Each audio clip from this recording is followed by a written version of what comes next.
Oh, Canada, we stand.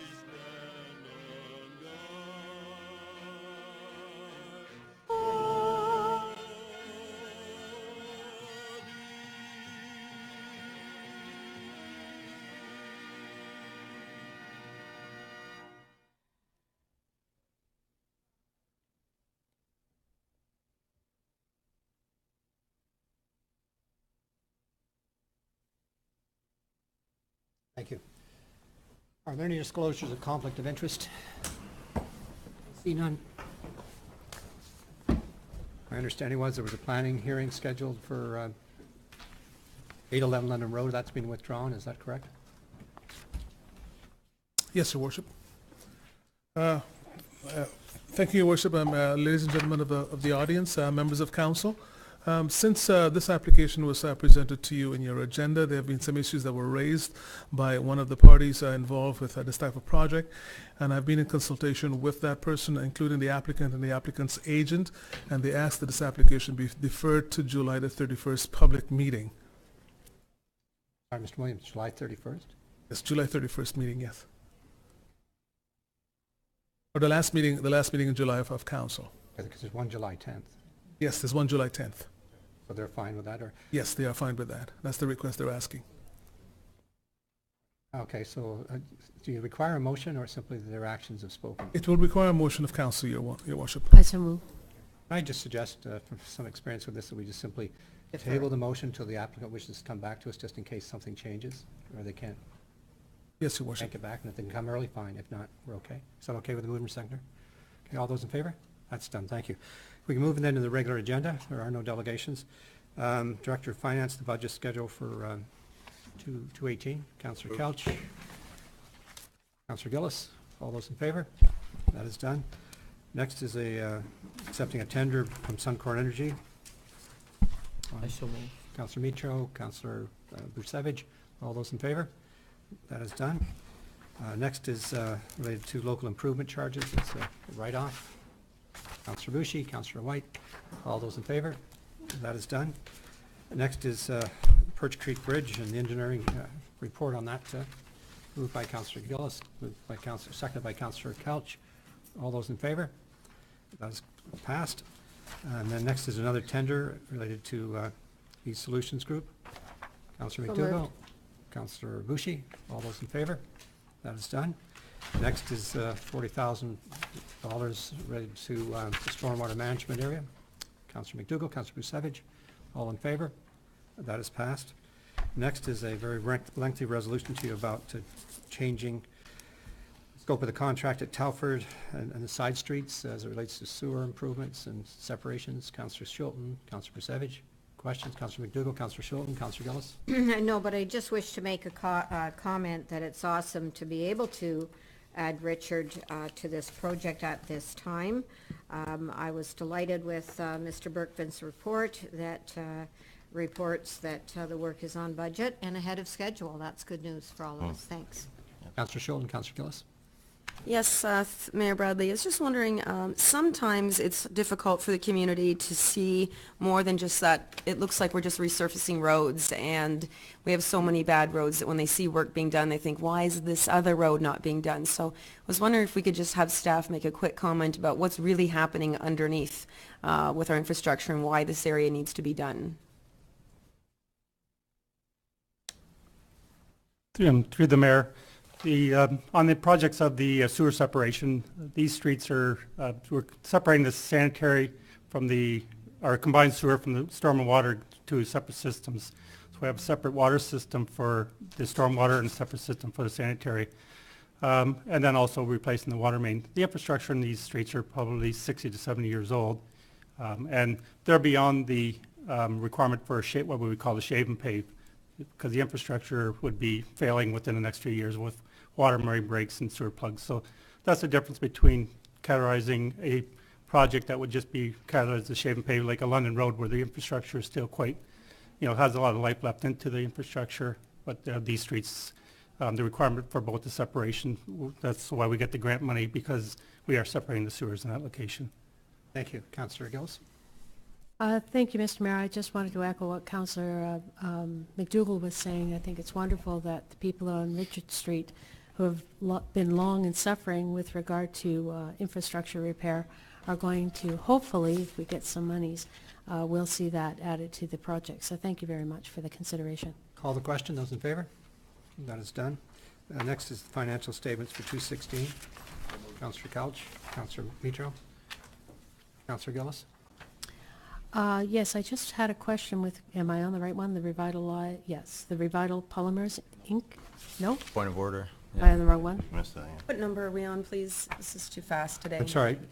Well, I'm moving through the Well, agenda the way professionally as I can. Number 8 is the, Revitalized Polymers Incorporated. Okay. Agreement. Great. Yeah, go ahead. Thank you. I wanted to know, because it's a bit of an unusual situation with regard to the agreement that's being allowed. It's something new to me, the overstrength surcharge agreement. Could I have an explanation on what that exactly means?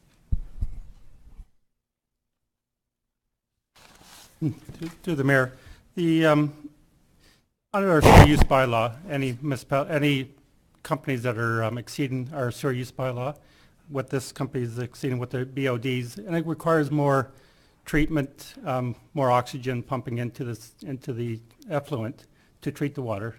So a lot of municipalities has got an agreement that if we take that cost, we calculate what it would cost extra to treat the water, and put that cost back into the businesses. So the surcharge is just how much extra it would cost us to treat their effluent. Okay, and that's not going to negatively impact our wastewater management at this time? Through the mayor, no, it's just as an extra cost to treat that water. We will still be able to meet our sewer effluent requirements to the ECA. Okay, thank you. Councillor White, Councillor Mitchell. Thank you. Mayor Bradley. So first off, what exactly is it that's being discharged into the effluent? And does this have anything to do with, there were some issues from this site in its previous ownership in regards to plastic beads ending up in a drain and flowing through the city. Is this related to that, or is that a separate issue that's been dealt with? Through the mayor, this is a separate circumstance. The original one was the beads were through with the storm sewer. This is the sanitary sewer that does the effluents going through. So there are two separate incidents. What it is, it's as part of the process of cleaning the bottles, with the different types of wash that they had to go through. There's chemicals and materials that are going into our sanitary sewer that are affecting our sewage treatment plant and the cost of treating that effluent. Thank you. Councillor Mitchell. Yes, and I'd just like to cover it. So we're looking basically for cost recovery on this, right? We're not adding anything on. We're just looking to cover what it is that it costs us to deal with the overage in their effluent. Through the mayor, that is correct. Thank you. Call the question. All those in favor? Now the financial reports for the City of Sarnia for 2016. Councillor White, Councillor Couch. All those in favor? Yeah, All right, Councillor Busevich. The audited financial statement are sort of a report card on the quality of management, and in spite of all the adversities, the management and the employees did deliver. It is truly an extraordinary story. I cannot wait for the next issue of First Monday to see a positive story in that publication, which we haven't seen for a while. So I wish to thank the management team, and I hope we can continue that direction. I know how much of a difference will be there because we lost one of the key management members, Mr. Morin. He was a big part of achieving what we have achieved, last year. So I hope that we can continue on that execution of the business plan, and it's truly extraordinary what was achieved by the management last year. I will call the question then again. All those in favor? That's done. Thank you. Then moving down to Jackson Pool, number 10. Yep. No, sorry. Oh, I'm sorry. Yes. Sorry. I'm on Yes, we're on another- Jackson Pool. Councillor Schulten. Yes, I have a motion for number 10 that's slightly different than what's in our report. I move that council authorize staff to proceed with public consultation for the reopening of Jackson Pool versus the gathering place concept as outlined in this report, and bring back that public input in early fall of 2017. Second for that? Are you serving this as a notice of motion? This is brand new. No, this right? is a motion. Okay. Yeah. So there's a seconder, so if I could go ahead then before, and start the Certainly. discussion. So a little history to this motion. So at my distress, council opted to close the pool in 2016. I tried and failed twice to keep this pool in our budget for 2017. And last year, council directed staff to take a look at the liner, which we knew would cost about $167,000. But at the same time, we directed them to do a further investigation on its entire condition, safety, usage, and true cost to really reopen this pool. Against my warning, council also directed staff to design a Germain Park plan and incorporate the Jackson Pool area into that plan, which they did, and which brings us here today. So this report that we have is exactly what council asked staff for. They've clearly done their job well. The report is very detailed, very creative, with a lot of good options for physical structures, public usage, and also for us financially. I understand that our city is growing at a snail's pace. I understand that the usage is down for Jackson Pool for different reasons. And I understand that it might make more economical sense to close the pool the way it is and continue with one public pool. But what I don't understand is why council let this happen for 10 years, spending money only on Tecumseh Pool while leaving Jackson Pool untouched. Jackson Pool is completely inaccessible, and I believe with the asbestos that we haven't really talked about, is very unsafe and dangerous for both staff and citizens. I keep saying, and I will say it again, that council should not and cannot be so focused on zeroing down the debt while letting our infrastructure fall apart. Roads, shoreline, library, pools, bridges. Do I think the gathering place is a good idea? Yes, I do, but I don't think it's what the people of Sarnia want at this time. I had several talks with our citizens over the last while, and what they want is to understand how council has let the pool fall apart so badly for so long. They want to reopen Jackson Pool.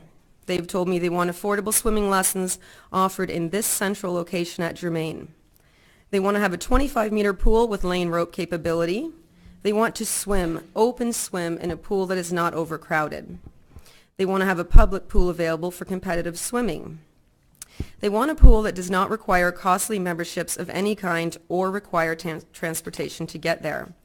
They want their pool back so badly that they've even been providing names of volunteers for lifeguard employment and have already started knocking on doors to assist in community fundraising to reopen this pool.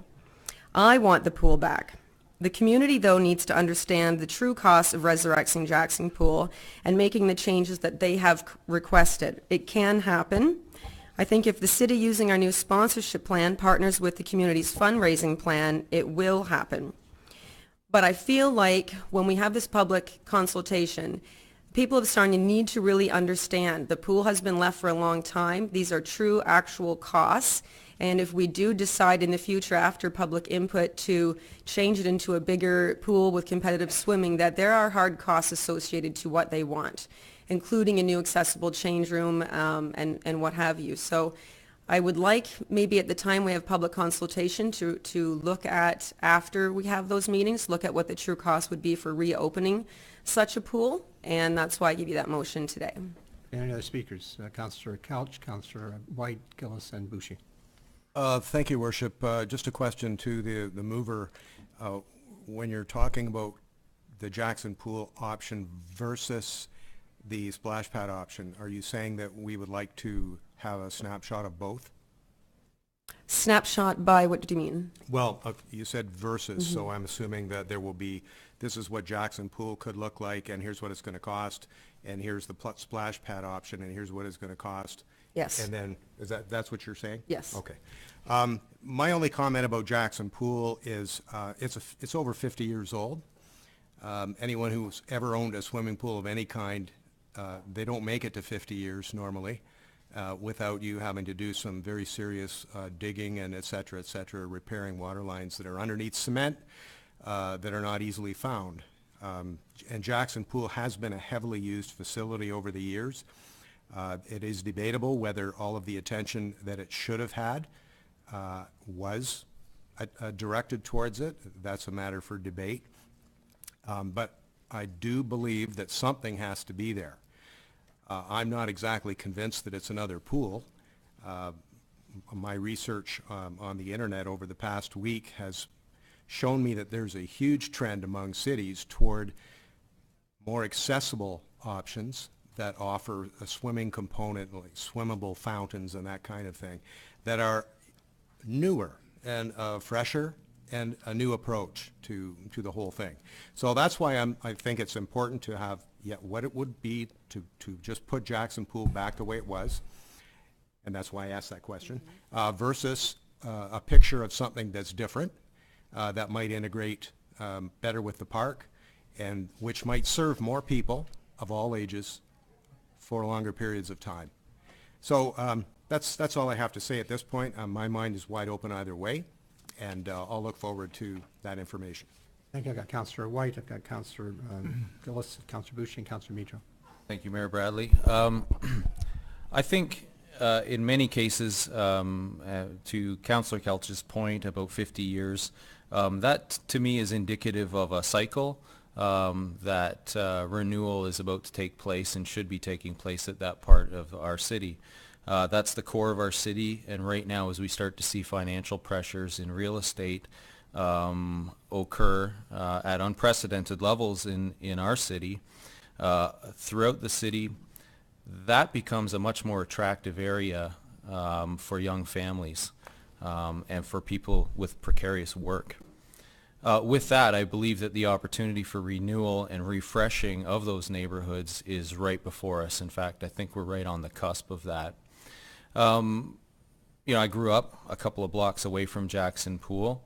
I swam there. I swam at Tecumseh. I liked both. I liked having the options at the time. And that's what I'm hearing from the community right now, is that they like to have options. I think as we've transformed Germain Park into an incredibly well-used hub of activity, at least for 3 to 4 months, it provides us a golden opportunity to complete that cycle, perhaps with other uses too. I keep saying ball hockey rinks that can be used year-round in parts of the park or whatnot. But I think that creating that final destination piece with a pool is a great opportunity for the park itself as well. It ties in nicely with Strangway. It's clearly what people want.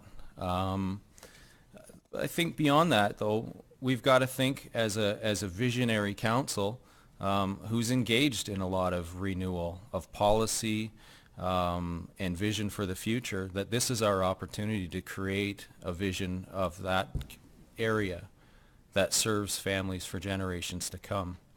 Do we want other things in the city? Absolutely we do. I think our infrastructure is our number one priority, and I'm for one, not only grateful for the community efforts already being engaged for fundraising, but I also remain as a council member undeterred by the costs at this point. That's not because I want to just throw money at a whole bunch of things, but I think that in this case, when you build adequate and appropriate and modern infrastructure, you create a catalyst for growth and future development.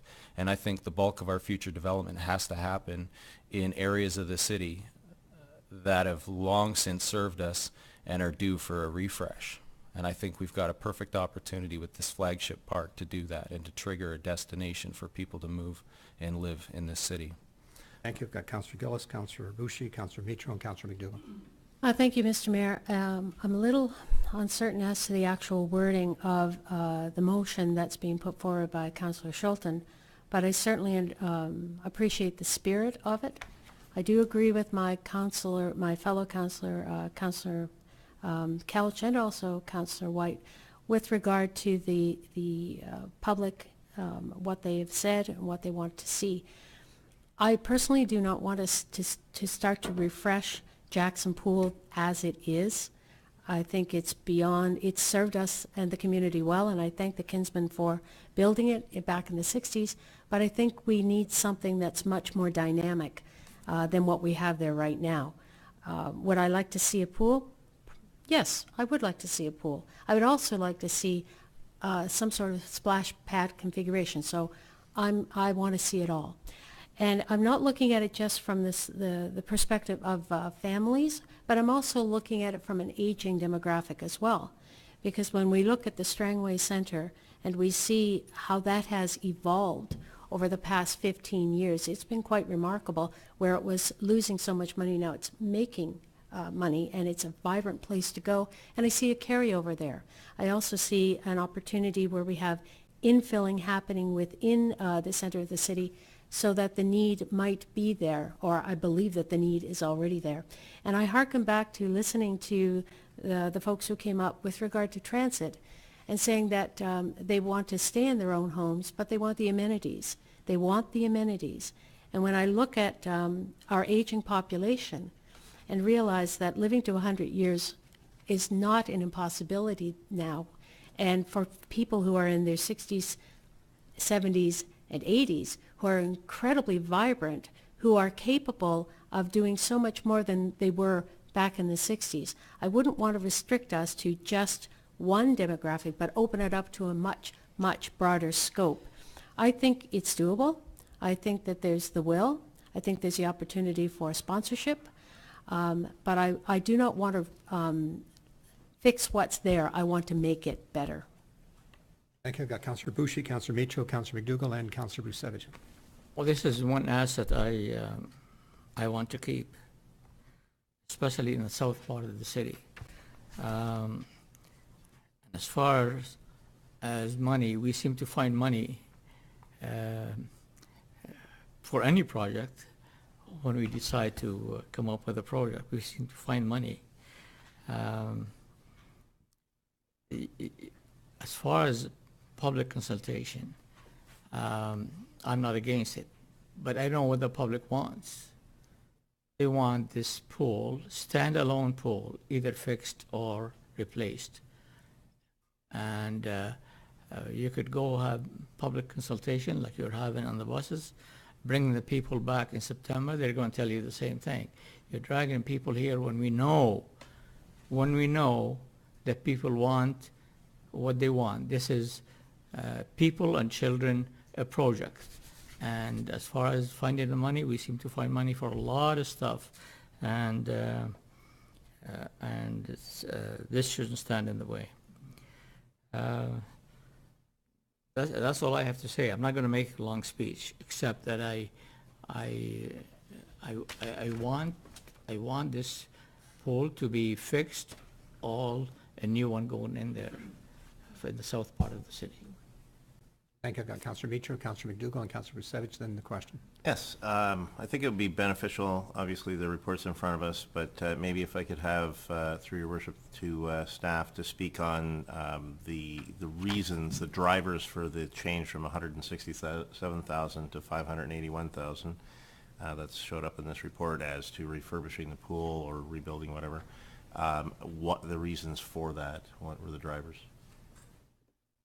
Your Worship, the original report that was done in 2016 did identify that there was only, the original assessment was done prior to having the liner removed and the felt material that's under the liner, so they could do a good structural assessment of what was behind it as well.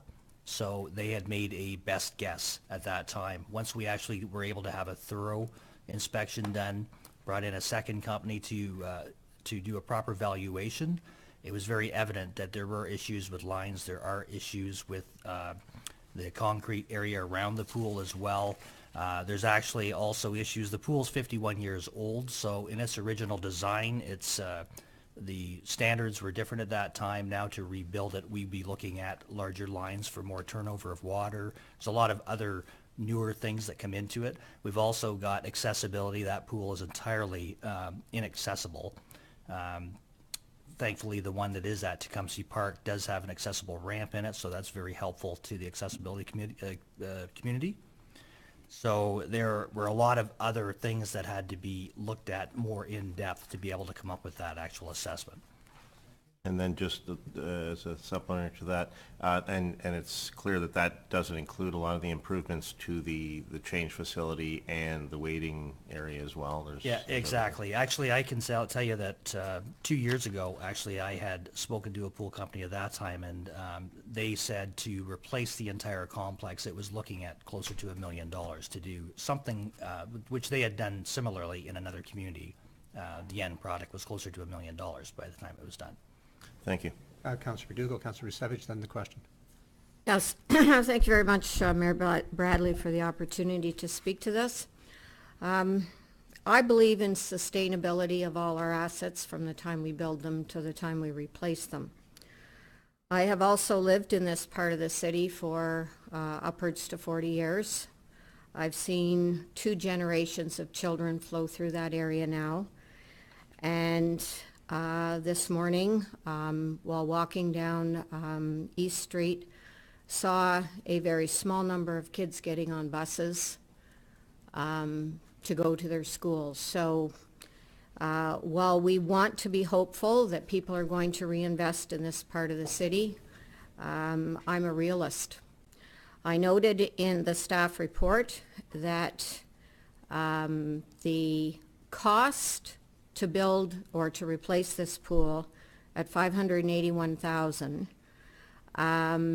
does not include the refurbishment of non-compliant AODA washrooms. It doesn't include any wading pool repairs or upgrades or any site improvements.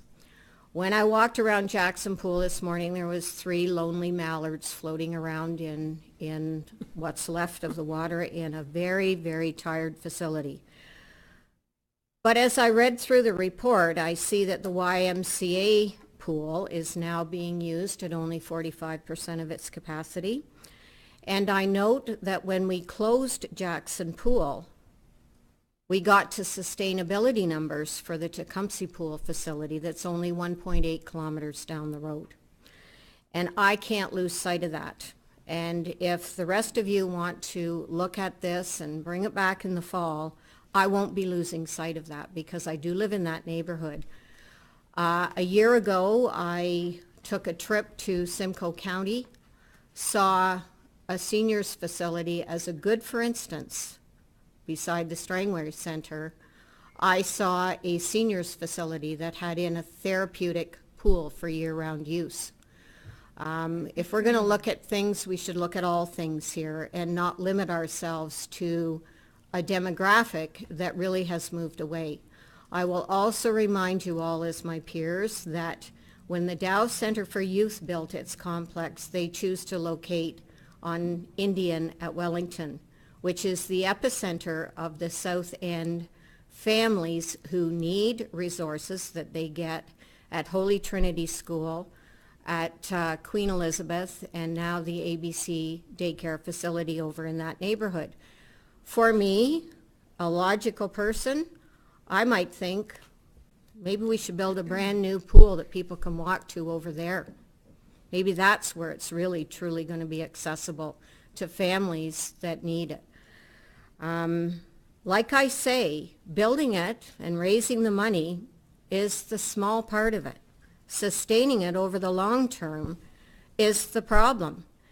And I did a straw poll asking around my neighborhood, and the use of Jackson Pool simply wasn't there because the option for the much nicer Tecumseh facility that started with the toddlers and carried through to many other park amenities from Mrs. Cox's investment that really, really made a destination. So while I can see that people want to wait and hope that we can pull this project together, I don't want to be seen to be negative, but I am looking for a sustainable development here that really takes the hard look that needs to be taken at demographics.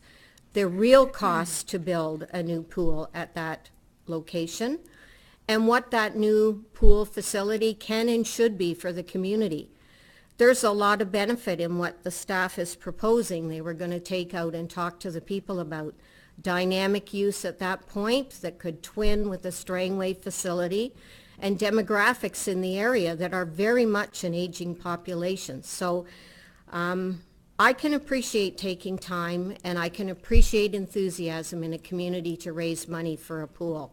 But it's not $581,000. We are going to be looking at $1 million to build, and then when we do a sustainability plan that I believe should be part of any new capital investment we make, we need to know what we're going to have to raise annually to man it, to look after it, and to squirrel money away to replace it at the end of its useful life. So, sorry, I'm a realist, and I do live in that neighborhood. And the children and the families are living in other parts of our city now. And if I had my lone vote to make, I'd build a pool where all those families live and bring the facility to families who would utilize it and take the greatest benefit from it. Back when Jackson Pool was built, my neighborhood was full of families, schools that today are closing with rapidity. So we have to be smart about this. This is the people's tax dollars we're spending, so we need to take good care before we go into this project blindly. Thank you. Councillor Savage, Councillor Schulten, then the question. I am pleased to see open-minded council members that do not want to really limit the considerations of any kind. We have to take into account that we lost some capacity for swimming. We have the River City that closed their pool. We have uncertain future of the Skets swimming pool, and the need I think is there, but I would like to have it done well, the best way we can. Even if it's looking a little bit outside of the box, perhaps retractable structure around the pool could be a feasible idea. I have no idea. Something that could extend the uses of the pool beyond just a seasonal. And I'm quite actually excited about the community involvement. I think the community is prepared to help with doing the best we can with what we've got. There's challenges ahead, no doubt about it. But that would be the first time that the city did live up to the challenges they're facing, and I'm looking forward to the future of this, or the potential future of this thing. I think the new and improved Jackson Pool is a real possibility. Everybody's open-minded, as I hear from the comments here, and that's good start. Thank you. Got Councillor Schulten, Councillor Gillis, then the question. Thank you, Mayor Bradley. While I appreciate what my colleague said about sustainability, and I wholeheartedly agree, I think I'm talking to different people than she has about pooling for the pool. I'm not talking to seniors. I'm not asking them if they want a therapeutic pool. I'm talking to other parents with small children, parents with kids that are not just little tykes, but age 10 to 16, where there is nothing to do, hardly anything to do for them in the city. I mean, community events, great, yes, but where can they go? Where can they walk to and ride their bikes? Where can they go for a young adult, even for competitive swimming? Because as far as I'm concerned, this city is doing quite well. It's known as the secret retirement gem, so we need to remain focused on our youth and our families and not pretend that they're not there. They're still there, so just to keep that in mind. Councillor Gillis, then the question. Thank you, Your Worship. Well, coming back to stats, though, there's 126,000 people who live in Lambton County, and only 14% of them are under the age of 14. So Councillor McDougall has a very good point. However, coming back to what Councillor Schulten is saying, you have to be very careful when you do this sort of thing, because it could become a self-fulfilling prophecy. Whereas when you shut down things that people have used in the past, and then there is nothing for them, then they migrate elsewhere. So you're trying to stop that migration. And I think we have an opportunity here. We can do it. I just wanted to raise the issue that there are infrastructure monies federally. We have to remember that there is now cultural infrastructure, it's called, and green infrastructure. And what we're looking at and trying to propose is right in that realm that was announced actually in June. So we have an opportunity, again, not just to cater to one demographic, but to a broad range of demographic. And I think we should look at it and take the opportunity to make things right. Councillor, I just wonder if amendment would be in order, amendment's always in order. to fix or replace. Would that be in order? Let the administration come back to us? I'll see if there's a seconder, and then I can deal with the amendment. Is there a seconder for that? To fix or replace? Looking at a range of options beyond Yeah, that, isn't it? May I repeat my motion? As it is right now, just to help clarify. So right now, it's that staff proceed with public consultation for the reopening of Jackson Pool and leaving it broad and open like that versus a different gathering place. That's where it stands right now. I think that's encompassing. All those in favor? Opposed? That passed. Thank you. Moving on, there's an agreement there between the city and the county. Councillor Couch, Councillor favor. Next is a very lengthy resolution from the shareholders meeting on Blue Water Power. Councillor Schulten. Actually, I would like to move that the mayor and clerk be authorized to execute the shareholder consent form, which reflects the first 3 resolutions only. I don't know if I can explain now or only unless I get a seconder. I'll second it then. Okay, thank you. Just for the governance of council, it's a lot more helpful if we had some pre-knowledge of some of these motions so that we can then consider them and not have to deal with them on the floor without some knowledge of what might be proposed. There is a seconder, so go ahead, Councillor. This is then down to where the directors are appointed, right? Yes, it is. You could read my mind.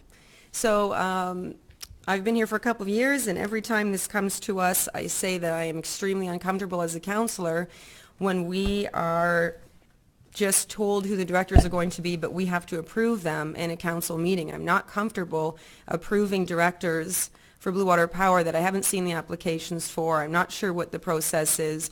Was it provided to the public that members of the public could apply to be on this board, or do you automatically put in the directors? And it just concerns me that we vet strongly all the applicants for other committees that are involved with the city, and it would be one thing if Blue Water Power chose their own directors, and it was left alone up to them for their power. I don't know how to word that, but it's another thing when you ask city councilors to approve the members that they've chosen, but yet we don't have any information. I'm not comfortable with that, and I think that needs to be changed. So without that information, I don't want to vote anymore for the directors and have that continue to happen. So that's why I say they need their auditor and all their information approved, so the first 3 portions of that motion, and then they have their AGM June 29th, but I don't want to vote for directors that I don't have any information on. What I'll deal with this motion, and then if someone wants to move the other motions, that's up to them. Otherwise, we'll move on. Councillor Brusevich. Well, this is actually not a new issue. I've raised my concerns about the matching the skill sets of the... Brusevich, just on a procedural basis, Yeah. the motions that have been moved are the first 3 motions. We're not dealing with the director's motions. If this motion passes, which I would expect it would, then if someone wants to move the others, then we can have that debate. Sure, okay. Okay, so that's fair. So let me deal with the first 3 motions. All those in favor? That's done. Okay, now I'm going to look for a motion either to Okay. receive and file or to take some action. Councillor Schulten. Well, would I vote that we do not support the following 2 resolutions because we don't have the information in front of us, which is what I just described, or Up to you. to receive and file? But does receive and file mean it's not passed, correct? I understand the shareholders meeting, and I believe last year the background of the directors was provided to you. Secondly, after. there is a process where people apply publicly for those positions. This is a ratification of the people that are presently in place. A receive and file would be no action. But receive and file, no action means they go ahead with what's presented to us. No, I No. believe that under this agreement, you need to endorse these directors so they can continue to serve. May I have clarification through the mayor from the city clerk? So if I choose receive and file, no action happens, then the directors in our report are not able, they're not Through the approved? chair, that's correct. Okay, then my motion would be to receive and file then. Is there a seconder for that? Councillor Brusevich, any discussion? Councillor Brusevich, Councillor McDougall? This is not a new issue. I've expressed my concerns. This is our appointments. This is not Blue Water Power appointments. We're the shareholders, we're trustees for the public, and like I said before, and I repeat again, we did the due diligence only once at the start of this corporation. The corporation is changing, the requirements of the corporation are changing, the skill sets required to properly steer this corporation into successful future, they change. And you know, I don't know why. I deeply care about this corporation, probably more than anybody else on this council. And I do not know why we don't want to connect with the pool of talent that we have in this community. You know, they could come from other utilities, businessmen. I'm really puzzled by the fact that for all these years, we never had recommendation of a woman serving on that board. Why is that? We have a very talented woman. Some of them work for other utilities. They're willing to serve. And yet, you know, we never had it. We should cast as wide a net as possible. Perhaps we can catch some good fish there. And we do have the human resources here available, people willing to help this corporation to grow. And like I said before, many times, the skill sets are changing. For example, one time we appointed a lawyer from London. He's still on that board. He still recommended to be on it, even though the utility actually got a full-time lawyer on its staff. So that's, you know, it seems to me, and even then I don't understand why we wouldn't have our homegrown resources if we wanted to have another lawyer. I think this is proper for the council to actually open this for public interest, and perhaps it will be better that we will. I'm not implying by any way that this board has become stale. I'm basically saying that there's opportunities there that we allow to bypass. So I'll be supporting the motion. Councillor McDougall. Thank you very much, Mayor Bradley. I'm not going to support a receive and file motion at this point. There isn't any organization that works with board governance that can afford to be without a board to oversee its business. Blue Water Power, from the time it became so, includes municipalities beyond the city of Sarnia, so we're just one part of the interest that is involved here. It's a progressive company that has taken on more and more business. They're a municipal corporation that is supporting the community. They're finding business success. They're expanding their reach into new and progressive business interests. I personally don't believe that unless we were the board of directors, that it's appropriate for us to be really going out and actively recruiting members and potential members.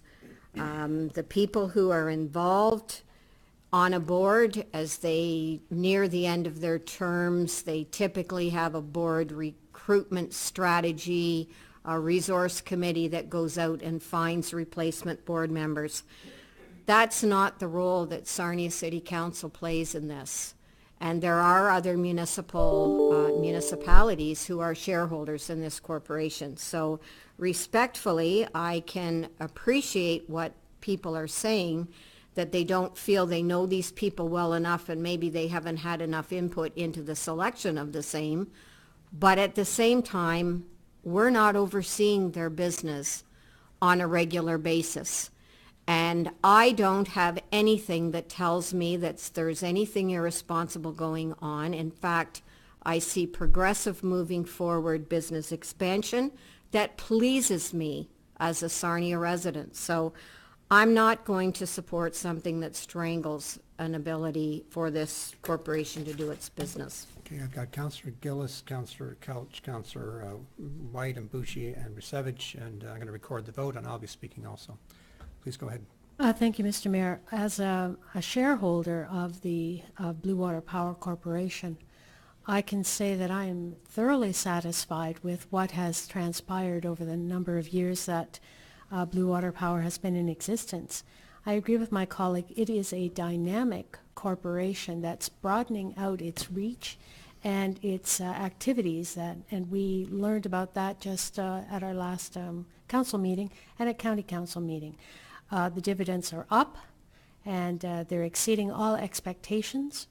And when those kind of things happen, and you have an AGM of a company, or sorry, a shareholders meeting of a company such as Blue Water Power, you would be discontented if the shares weren't up, if they weren't expanding.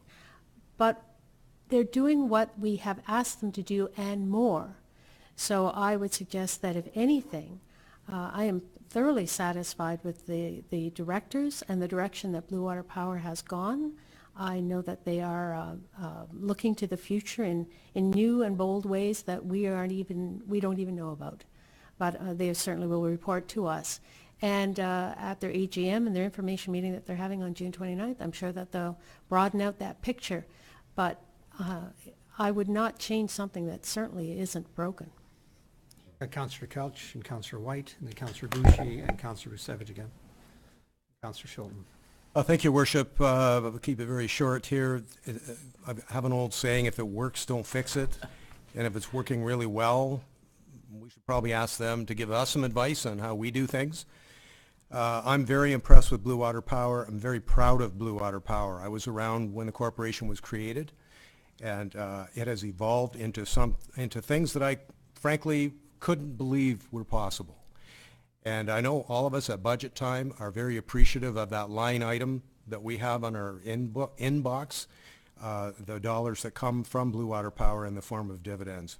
So I will not be supporting the motion to receive and file, and I will move 4 and 5 if the motion does not pass.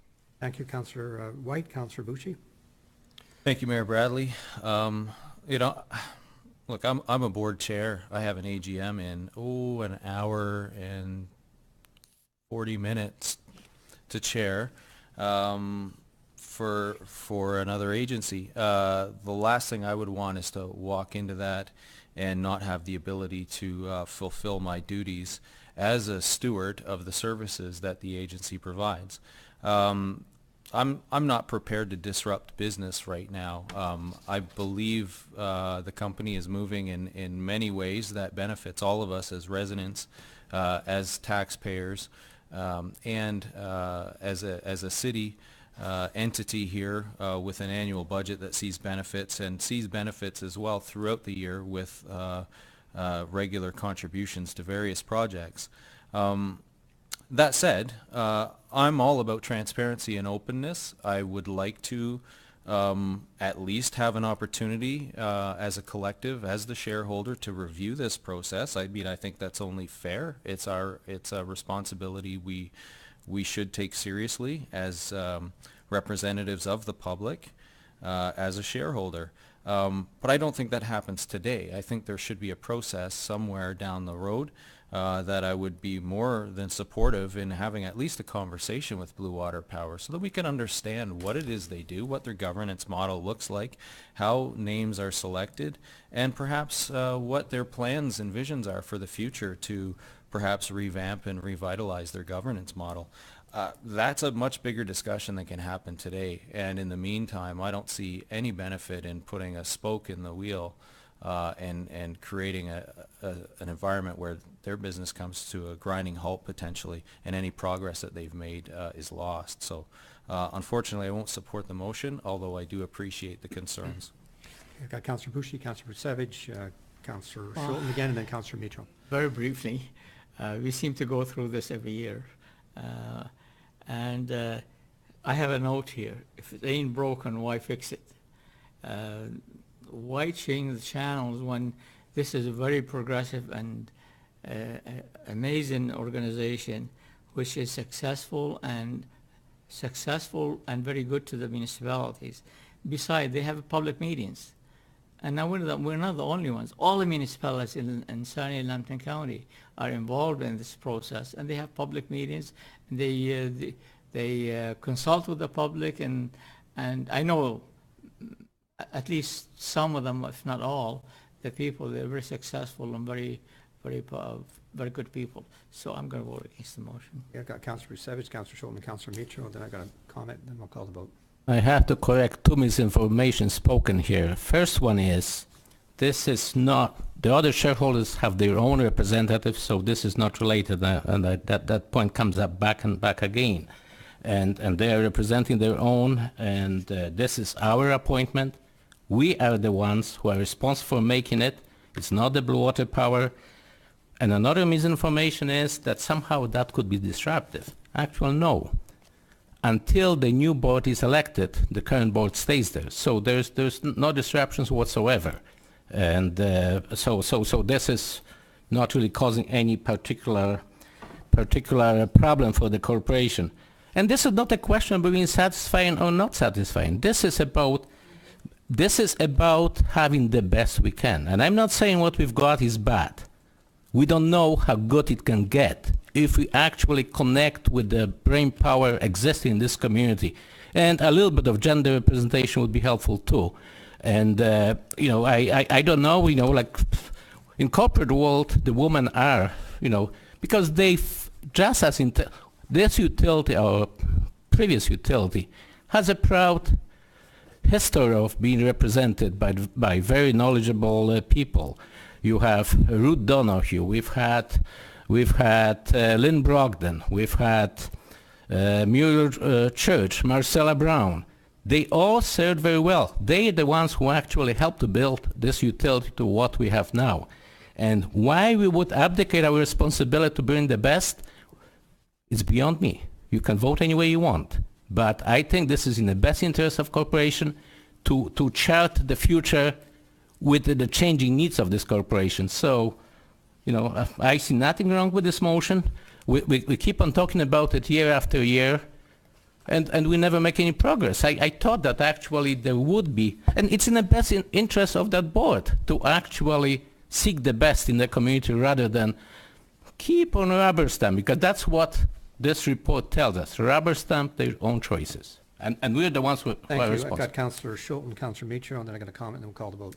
Thank you, Mayor Bradley. I'm not trying to disrupt the work at all with Blue Water Power, and they are not on the line right now. They don't need to be defended. I'm surprised that this conversation even went that way. We all know what a wonderful corporation they are, and that's not what we're here to talk about. I just had a simple motion saying that we have a separate issue, that we are expected to rubber stamp something, and just because this council has been content rubber stamping this particular issue for all these past years, I am not a rubber stamper. And when I am asked to sit here and approve somebody on a board or committee, then I need to see the information. I came to you this time last year. We received this information only weeks before their AGM. So perhaps that needs to be changed. I struggled last year with this council asking for the same information, and we received that information only after I asked for it, and we had lots of assistance from the staff, and Blue Water Power worked hard to get that to us. So for me, it would be great to start having that in advance of passing this motion. Okay, I've got Councillor Mitchell, and then we'll call the question. Yes, I'm torn on this one in the sense that, I don't want to impact the process of carrying on board operations. At the same time, before this discussion started, I've written down in front of me as a question to ask, how are board members selected, and is there any public input? Well, I'm sure there's a public process. I don't know if that equals public input. Councillor White made the point that these are questions that should be open. I support the spirit of the ask over there in this particular motion to receive and file. I'm just not sure if that's the mechanism to use. So having said that, I might go through, Your Worship, and I'm not sure who's the expert on this, maybe potentially the folks from Blue Water Power, but is there a methodology in which the selection process and the reporting of it and having a more open view of board selection may be incorporated into next year's go-around or in future? So I'll put that through the chair, and I'm not sure. That can be followed up to Councillor Mitchell. Okay, so that would be for future reference then? Yes. I've got 2 points. I'm going to record the vote, and very briefly want to say this. One is, I hope you keep this in mind, because I asked you 2 years ago to do all the public appointments in public. All the public appointments to citizens, and the decision of the council was no. So if we're going to do it here and talk about these people, I think it's only fair that all appointments to the board should be. But I think the more important point is this. One of the reasons, and I would say the prime reason beside an outstanding executive team that Blue Water Power is successful is this. When we set it up, and it was a very big decision to make because we could have sold it off and we could have done other things and, or let other communities run it. The key was this. We hired a group to hire across the country a national selection process. We were the only community that I knew of, that council was aware of, that actually used a professional HR process and wanted a business team on the board. A lot of communities put on local favorites or past Hydro Commission members. We didn't do that. We went for the best we could get across the country. And to this day, I believe that's why we're successful. And that's why Mr. Jones is on there from London, for example. There were other board members, and for those who don't have the history, the board size was reduced and consolidated because we found it was just too expensive to have those outside members from across the country. But it was established as a business-like operation with an arm's length relationship with council. And the concerns that have been raised, they can be addressed, and I'm sure the executive team will take that forward. I won't be supporting the motion, but I will call the question now. All those in favor? Councillor Busevich, Councillor Schulten, those opposed? That's the rest of the council, myself included. Okay, I've got two motions to you on some minor, sorry. Just before we leave this, I'd like to make a motion that we receive a report from Blue Water Power on the board succession planning and how often they go out. And we would receive that within a short period of time as a follow-up so that we can still any concerns in the community after today. I would like to make that motion That's today. in order. Councillor Mitros seconding that. All those in favor? That's done. Thank you. Worship, do you need me to move 4 and 5? Yes, if you would, please. Okay, I move 4 and 5, please. Councillor Gillis is seconding. All those in favor? I'll record the vote again. Are those opposed? So it's the reverse of the vote before. Thank you. There's two minor motions I put to you on some staff reports being requested. I move both motions. Okay, thank you. Seconder? Councillor Schulten. All those in favor? Thank you. And there's one third motion which is related to noise exemption seasonal for Paddy Flaherty's. That needs some discussion. Councillor Schulten. Yes, thank you, Mayor Bradley. I brought this to council last year because I had concerns. I think everyone remembers and can see with our report here that we have such a lack of restaurants and experiences, especially for younger generation, on our waterfront. So I think I could... Councillor Schulten, I need to... Okay, I'll give you the motion. Yeah, So no, it's not so much I need to see if there's a seconder so I can... I didn't give a motion yet. I'm giving you the motion. Well, the clerk was asking me. That's why I'm asking you. Yeah, so the motion is that we give a temporary noise exemption to Paddy Flaherty's this year for 6 events. That would approximately two per month, or so just temporary for now, and then maybe we can... Is there a seconder for that? Councillor Busevich? Thank you. So since it didn't work out last year, and there's reasons why, you know, I think I agree with this, and I think it's important for the business. They invest a lot of money, as we talked about last year, into their equipment outdoors and having a patio entertainment there. They bring in a lot of tourists. They bring in dollars. They bring in very popular bands from out of town. And if the weather's bad and they go through all that effort and they've got that noise exemption, then they're completely at a loss and the event is just gone and done. So if we just decide this year, give them a temporary exemption for 6 events for the year, whether they decide to do that in the summer or the winter, let that be, let them spend the money and bring the people here.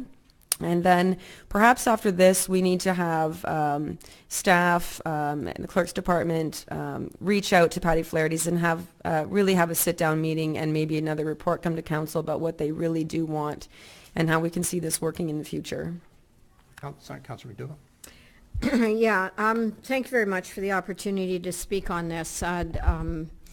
I have enjoyed some wonderful outdoor events down at Paddy Flaherty's in the past and have appreciated the time and effort that their group puts into bringing some very popular groups into our Sarnia community. But that said, I think it's really important for us to recognize that what we do for one business, we need to be with some plan to do for all businesses. And down on the waterfront, it's all about how the wind's blowing, what the humidity's like.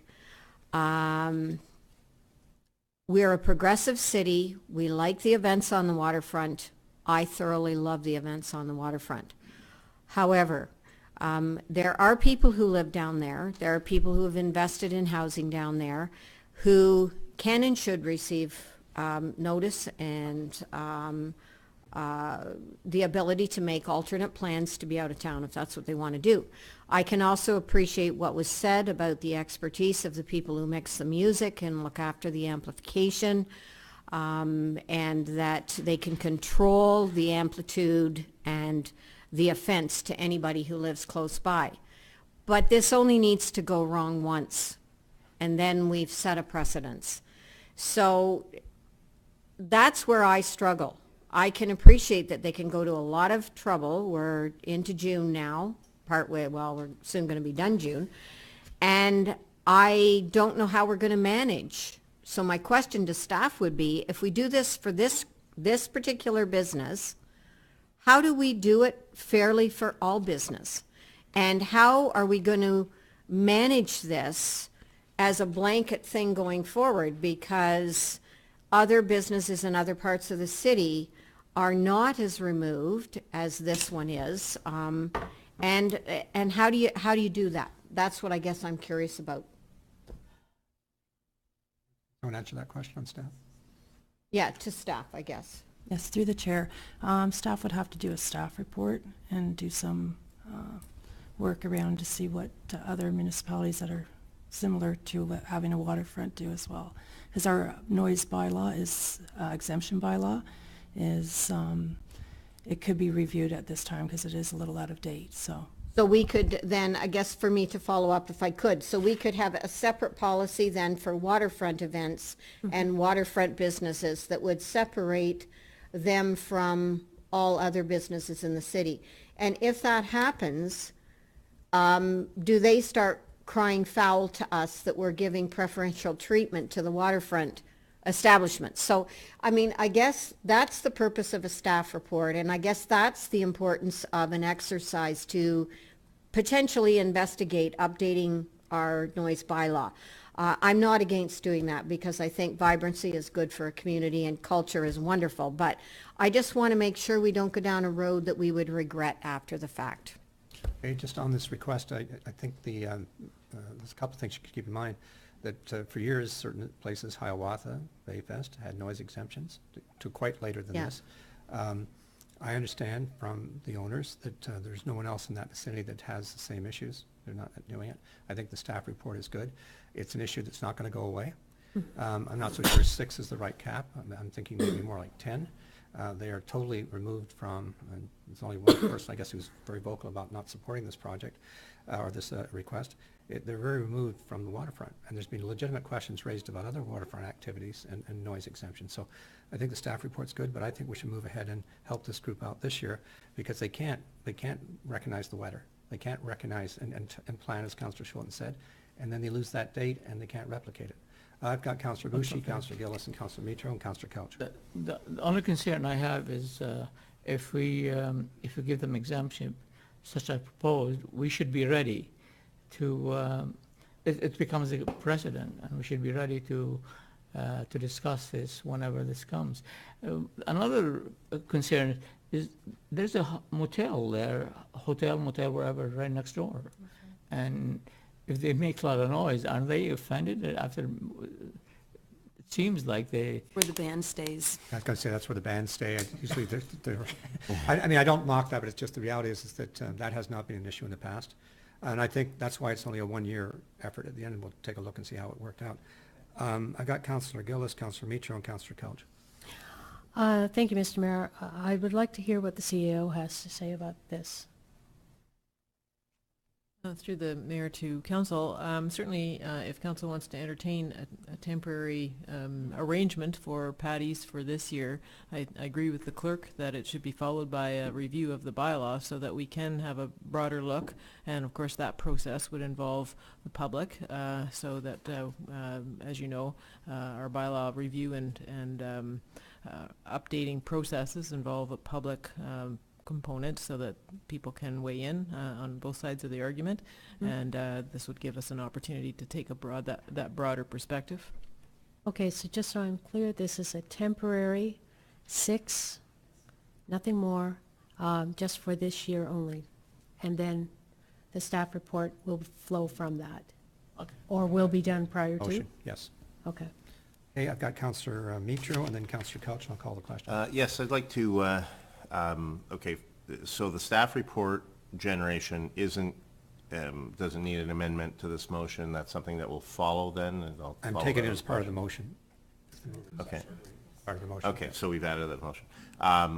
And so to speak to that, I'd like to make sure that we add in her discussion of the waterfront, and that is a very different location. But I like the direction that London took, where it's more about the amount of sound you generate than how you generate it. A patio at night where it's a hop-in place, I don't know what the decibels are, but they're loud. Like sometimes you have trouble at your table hearing yourself talk, right? So however that works, you know, noise or sound is sound, and so it really shouldn't matter. We should maybe entertain that in the report that anywhere in the city, if you don't exceed a certain thing, when the police show up at a backyard party, they say, turn it down a little bit. Oh, okay, that's good, and then they drive away, right? So this is a very common thing to do. It shouldn't be made that difficult, and it could be maybe brought into this discussion of modifying the bylaw. So Okay, thank you. just with that. Councillor Couch, you have the last word, and I'll call the question. Well, the last word is I think we're overthinking this, so let's just do it. And, you know, it's temporary. Let's see what happens. Okay, thank you. I'll call the question. Sorry, Those- point of order, Your Worship. Did you make a friendly amendment for 10, to cap that at 10 events? No, or- I didn't see any pickup on that. My motion's 6. Unless there's an amendment, I can't move an amendment anyhow, but I didn't see one moving to do that. Well, I'll move for 10 if that makes a difference to Is there a anybody seconder? else. I'd second Councillor that. I Mitchell. think that'd be wise. Okay, well, let's deal with the question then. I have a question.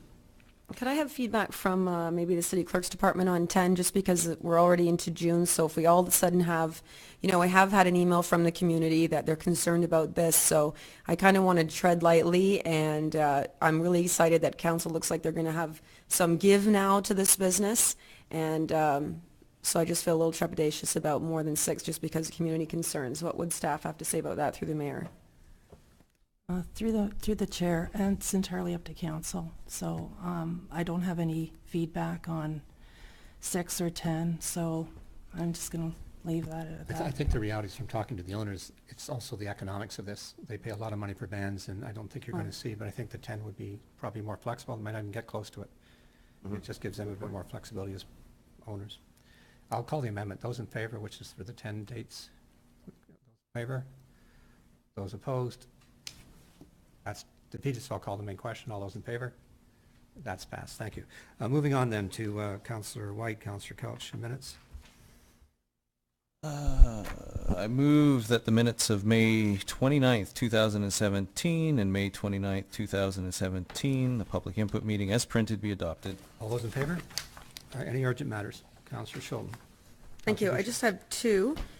Correspondence number 3 went so fast, I was turning my page and everybody voted before I'd have a simple question I'd just like to ask staff. Correspondence number 3 was about local improvement charges. Page 29 had 2 options for the homeowners, the 5-year or the 10-year. Do we have to pass that or decide that? Because we just passed the motion without talking about that issue. Through the chair, the homeowners selected, there's an option where they have to, if it's between 500 and 5,000, the 5-year is available. And if it's over 5,000, a 10-year is available.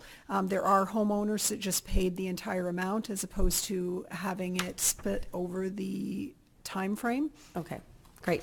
Thank you. And my other question was, what's being done with all that nasty, ugly soil pile all around the airport? Could we maybe get, could I move, maybe first I'll just hear from staff, and then if we need a report, then I'll make that motion. Mayor to council. So we're moving on that. We did have a meeting on that very subject matter today, so we do expect to be able to provide you with some feedback on that shortly. So should I make a motion, or do you think that will come back to us in July? Through the mayor.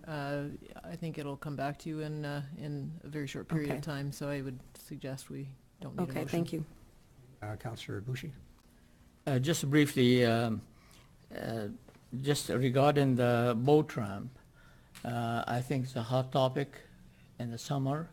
Hundreds of people go by and wondering what's going on there. I mean, we need an answer to those people.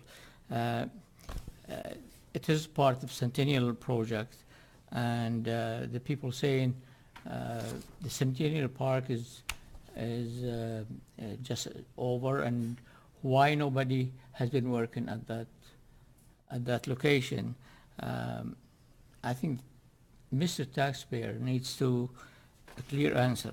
So please, give an answer to the taxpayers why this is part of the Centennial Park, wasn't the work going at the same time.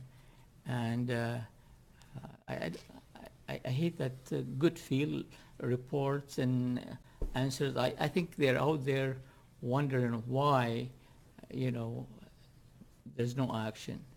We have to be very clear with them. Through the mayor to council, the focus was on finishing the components within the park, and that's what both the contractor and contract administrator have been doing with our staff. That's largely done, and the next is to tackle the boat ramp question. There are still some technical difficulties and science difficulties that need to be worked out, and we will actively pursue that now. So it's just been trying to focus the efforts on getting the park open to the community at large. We recognize and very concerned about the boating community, and certainly it's going to be our primary focus starting this week to move ahead with an answer on that and report back to council as soon as we can. And another question I can't answer. Like I'm confused about it. Some people are saying, why continue using the old boat ramp before and then move after when the new one comes out? I mean, why now we blocked everything for them? Again, through the chair to council, as we have explained in prior reports, the remediation activities, so the dirty work in the park to take the contaminants and put them into that berm that's on the west side of the park, had to continue on. Otherwise, we couldn't finish the park, restore it, and do the surface features and open it back up again. So there was concern that boat ramp, had to be acted upon when it was, in order for them to be able to get on with finishing the soil remediation and then doing the park restoration. And so it was never intended for there to be this much of a delay, I'll give you that for sure.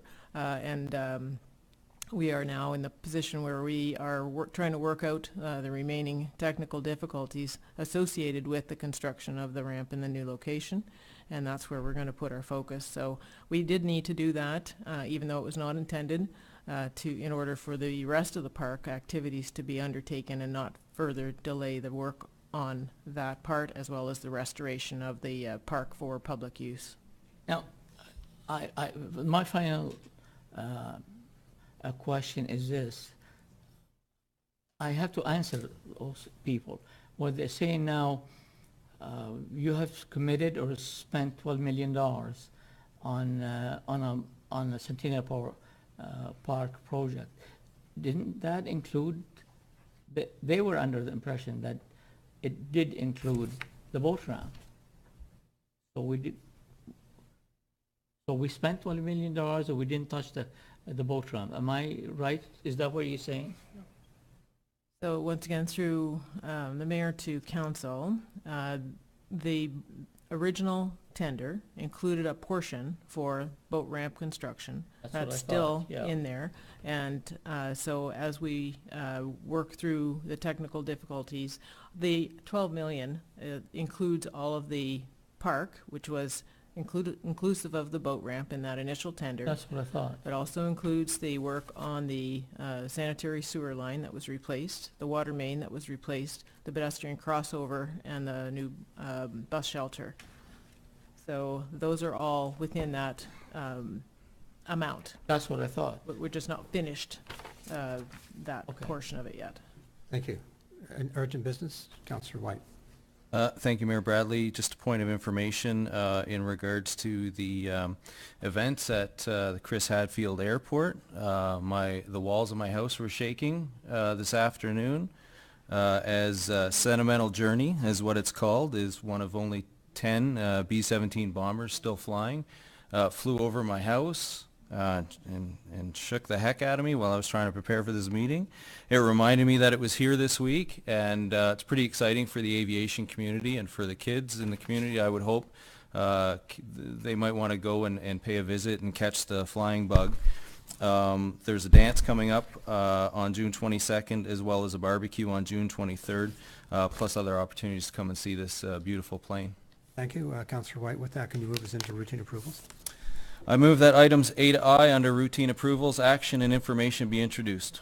Councillor Couch is not in the room. I'll take Councillor Gillis as the seconder. All those in favor? Oh, I've I'm sorry, Yeah, that's Jenna. some items. need that to move into it. Okay. Yes. Okay, items, Councillor Gillis. I have two, actually, item D and item E. I just wanted to thank the clerk for putting up the information for the Blue Water Reunion in this package. It's certainly a dynamic part of our history, and again, it's going to be on August 12th.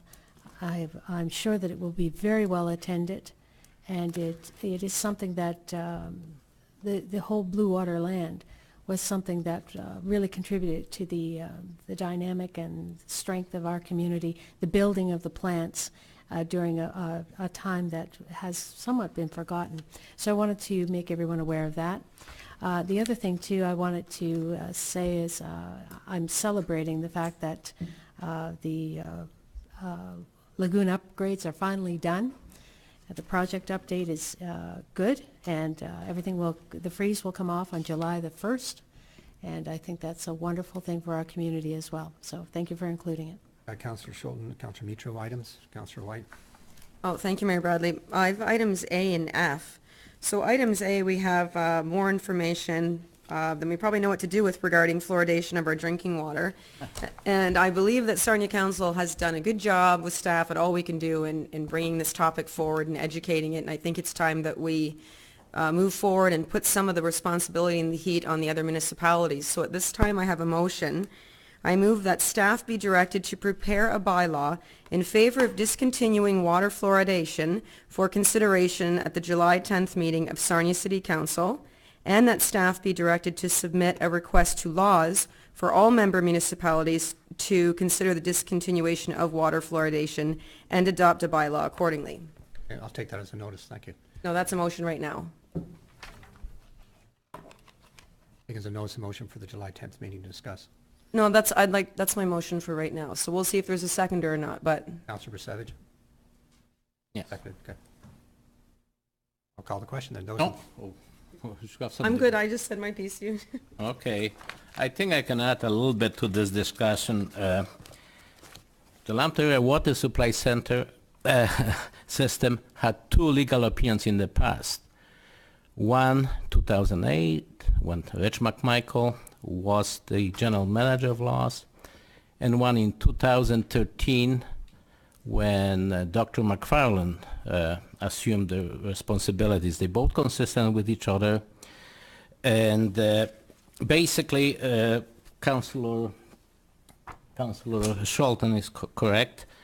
One of the requirements is to pass the bylaw requesting the laws to discontinue fluoridation. And we've had so many discussions already. We had plenty of public input, not just this time around. We've had that before as well. I joined the laws board only in 2000 after the election 2014. I noticed with interest that no formal information on the laws board agenda was found on this matter after council resolution in 2013.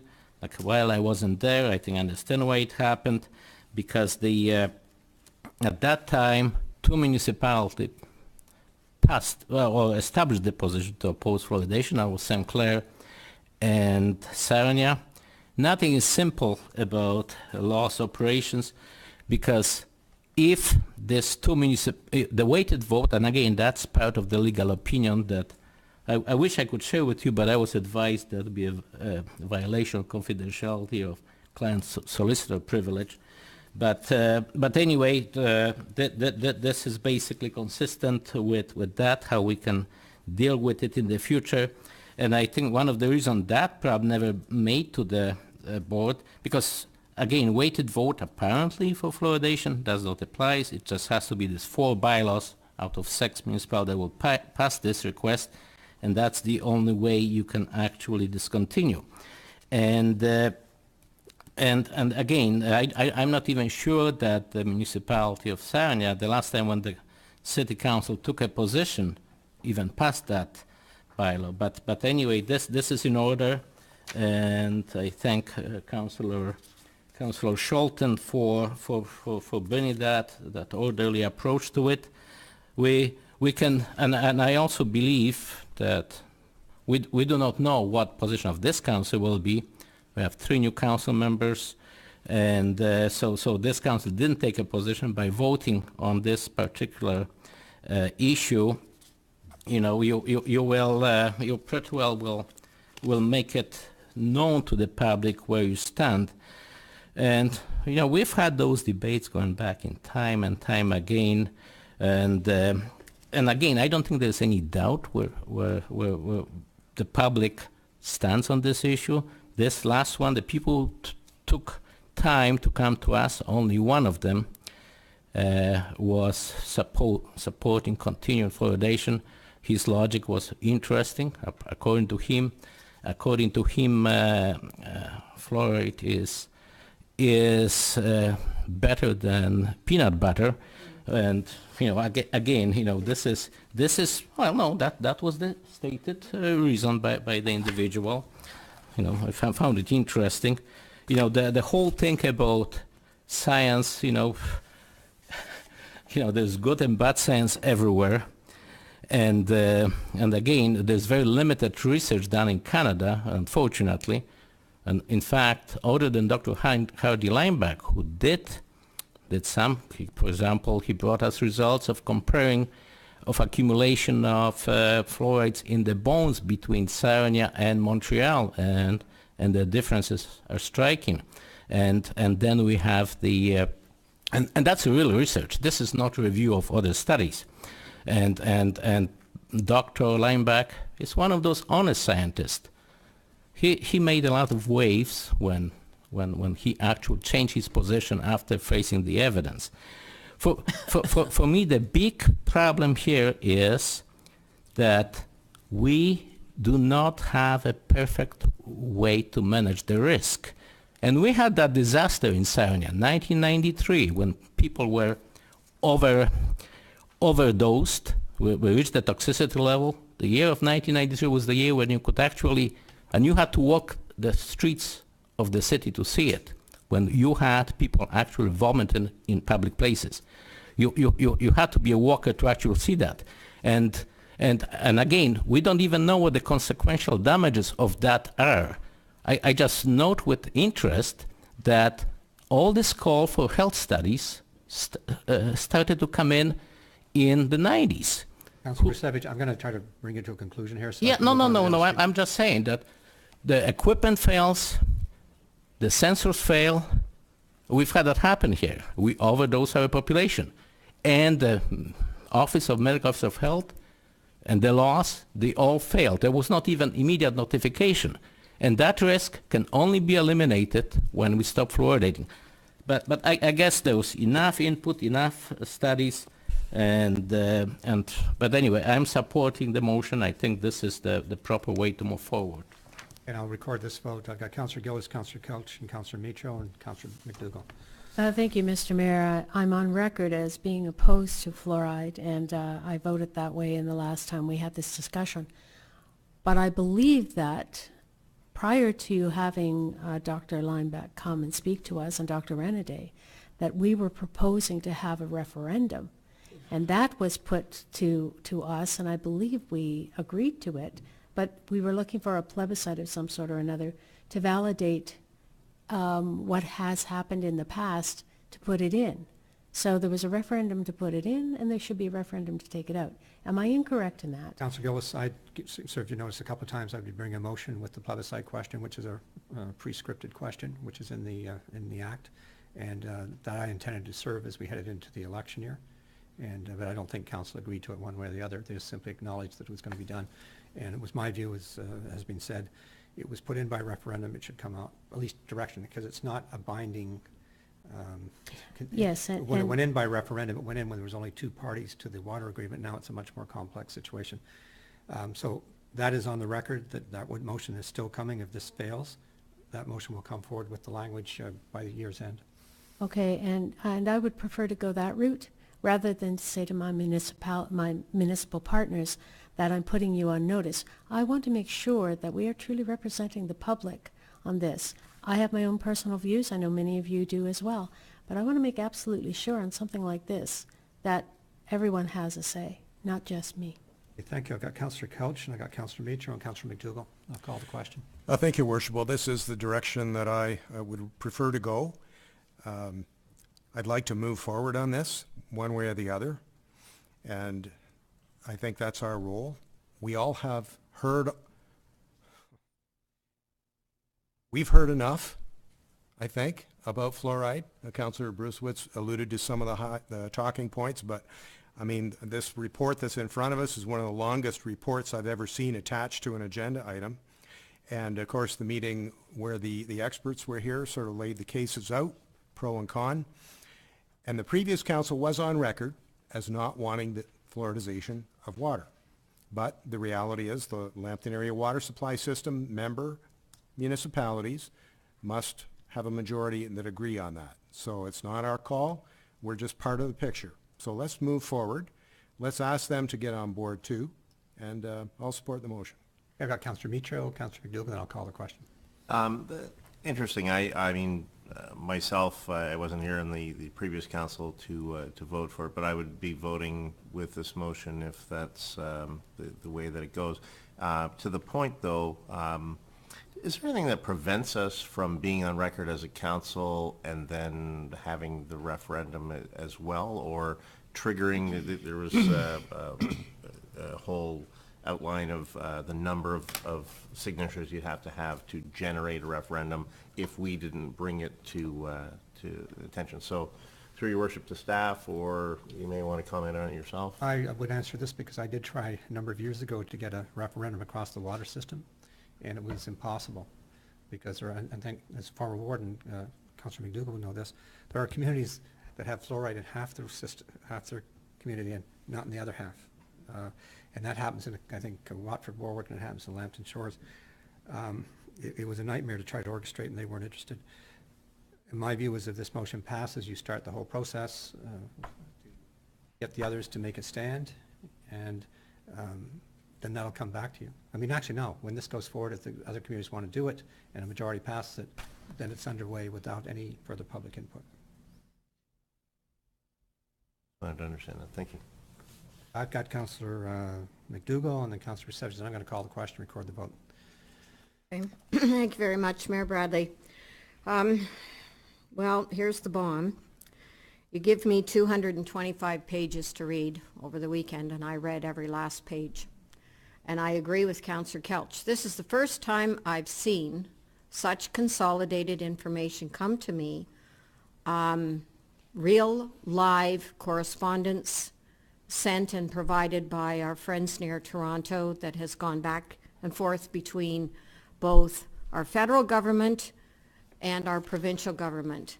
Beyond the two doctors who came and spoke to us, there were others who waded in. And I thought, freshen your head there, Bev, and read through the whole thing, start to finish, which I did. And believe it or not, I come up now defaulting to the experts, because I agree with somebody who said here, if it was my choice to make personally, I might very well filter it out of my water. But I'm here representing all of the people in the community. And there are people who exist on such low incomes that the only fluoride that their teeth see or feel or whatever is what is in their water supply. We have regulations that monitor the system, and yes, I agree there has been events, but I must say I was really, really quite entertained, but respectfully entertained by Dr. Helen Wells, who went right back to the beginning and provided us a look through time. And we're here in the interest of every single person in this community.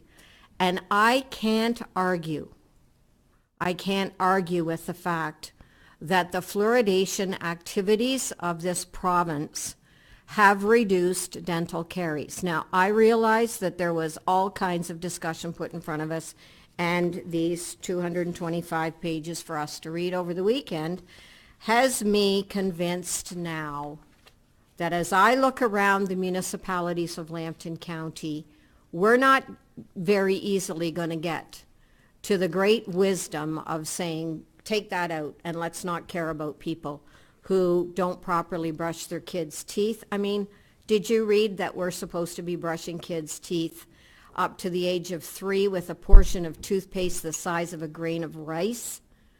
Like, those kinds of directions and that kind of dental education is too important to overlook. And so that as I listened to the two speakers here at the last meeting, cleared my head and read this cover to cover, I'm willing to put it back to the people. And I think that's what we need to do. I also want to thank Mr. Berkvins and the rest of staff for organizing all this material to me for one great big mega read. But the mega read convinced me that even as people emailed us, there are people in our community, very intelligent people on both sides of the issue. And their concerns are valid. But I do know that low-income people, their kids need the help that is given by this simple measure. And I can't turn my back on those people here today, so I'm not willing to drag everybody back through this. If we're ready to go to plebiscite, let's let the people decide what they want and what they think is best for them.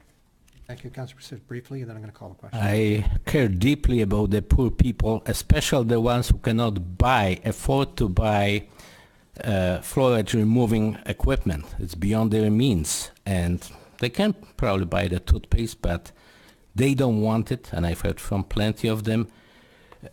So, basically what we have here, two sides, pro-choice and pro-coercion. Forcing everybody to take it, it's a coercion side. And, we do have plenty of people who do not want to have it.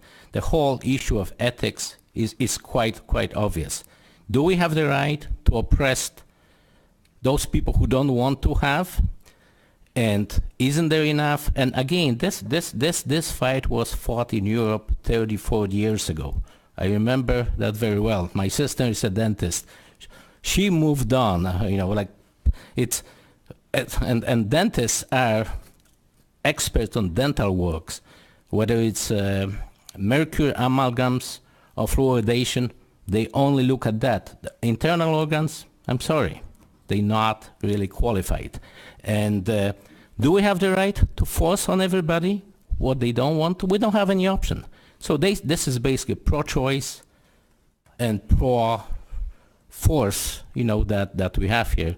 There's only one, and again, the risk problems that we face in this community, I don't know how we can avoid it, and we did have that happen here. The spills happen across the world well into the 21st century. No matter how good Fukushima happened, even though they had the most advanced, and this is not any different. The sensor fail, equipment fails, and the people can be exposed to significant health risk. And nobody is debating the fact that in a high concentration, fluoride is toxic. And in fact, we've already had authorities around the world moving from 1.5 parts per million, as we did have as a maximum guidance level. Now it's 0.7 everywhere. We went up to about 20 times that in Sarnia in 1993. And I think we have a responsibility to protect the public from that happening again. And you know what? I don't think you can have any certainty it will not happen again, because those things do happen all over the world and into this century. So I think that's irresponsible. All right, Councillor Brusevich, I'm going to call the question now. Can I say just 2 words? Go ahead. Why don't we trust the wisdom of the beyond two- people? That's a lot of words.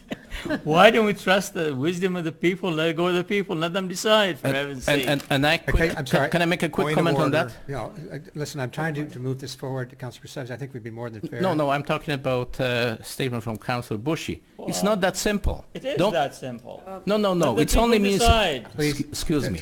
Let me. It's not very Councillor simple Brusevich, because I'm the putting other- you on notice. Yeah, okay. You Uh, continue to sort of inflame the discussion in here. There's been a moderate discussion on this Yes, issue, which is yeah. very controversial, and Councillor Bushy's made a point. And I would like to I make... saw it as a rhetorical question, he said. He said, why can't we put it to the people? I don't think he was looking for further debate. Well, I'm not looking for... But again, I want to point out to the council, it's not so simple, because we're dealing only with City of Sarnia. And what about the other municipalities? How can you force that on the ballot there? I'm going to record the vote and make 2 quick comments on that. One is I will bring forward the motion on a referendum, and I don't want to use the word plebiscite because there's a number issue there, or with plebiscite. And I'll bring that forward no matter what happens today and what happens in the future with the other places. All it would be is an opinion poll for the new council, in respecting the fact there's 5 other parties to this.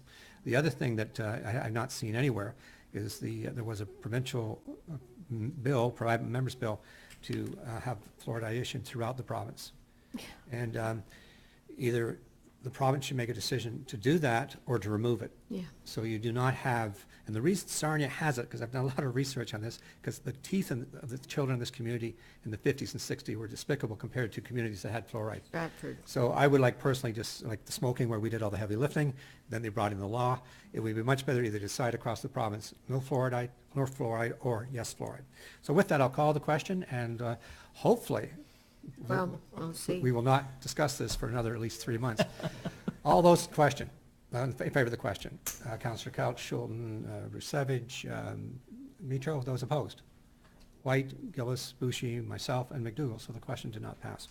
I saw some other hands on routine approval, or did that get addressed with Yeah, this? I saw the second point through, Mr. Chair. Sorry, Mayor Bradley. My second item was item F, the tree bylaw. I have to bring this up because it was quite an extensive draft version. Clearly, a lot of work has been put into this. But reading it, I felt a little comprehensive, and I'm thinking about tree police in my mind and how much power these tree police have.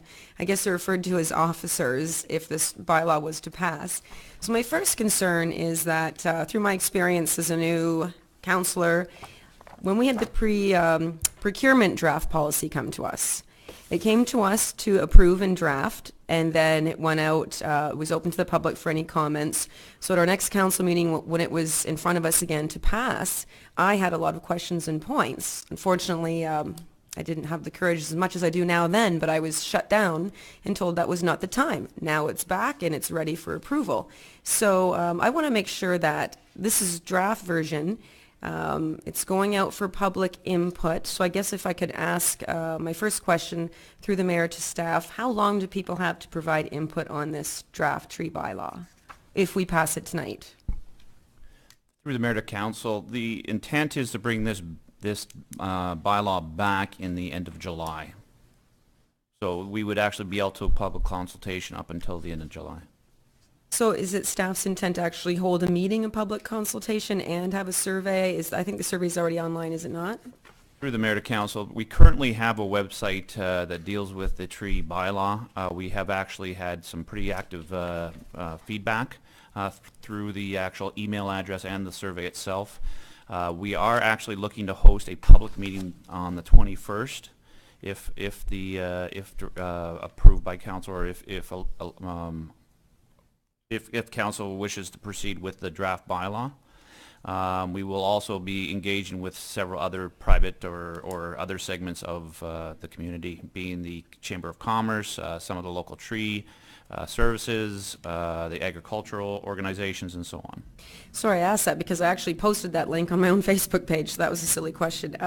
So my concern again is about, I realize that I think Sarnia is one of the last cities to actually have this in place, and I feel like it's a responsible thing to do, but I feel like maybe we're overextending our authority and our power on this. I mean, it would make sense to maybe promote new tree replacement and tying that into building permits, because if you're going to build on an empty lot, it would be great to see some trees in there, but just some things in there concern me, which I guess I'll just send you the email, but things like if somebody gets a tree permit, then that tree officer gets to come back anytime they want, unannounced, on your property for the next 5 years. I mean, I think that it just sounds a little intimidating, so I guess good to know that they have till the end of July then, when it comes back to council. What would be the cutoff date for, if you already said that, I apologize, for public input? Sure, through the mayor to council. I think basically they would be looking to close the survey well enough in advance of the 31st that we could compile all the results and get it to council within, you know, your regular agenda package. Thank you. And my last question would be, are there any tree bylaws that I could look up and compare, like say in Chatham, Windsor, or London, close to Sarnia? Through the mayor to council, there were a number of tree bylaws were actually referred to by staff. The City of London, the City of Oakville has an excellent one, and I believe City of Windsor. There was about, I'm going to say, half a dozen to a dozen bylaws that were referred to. Okay, thanks. Okay, I've got, I have a question actually before I go. Why, like, we used to have a tradition here of not having consultation meetings in the summer months because we had some disastrous lack of turnout. Why are we having a meeting in the summer months? Public consultation, then the same, I've heard the same thing from the tree community, the companies, that this is the height of their busyness. And I don't sense an urgency on this that we could delay it to the fall. So I'm interested in the rationale for the meeting being in.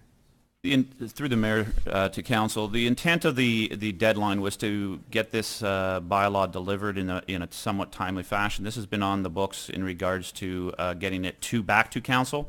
So there is the option for council to defer this issue until the fall if they so wished.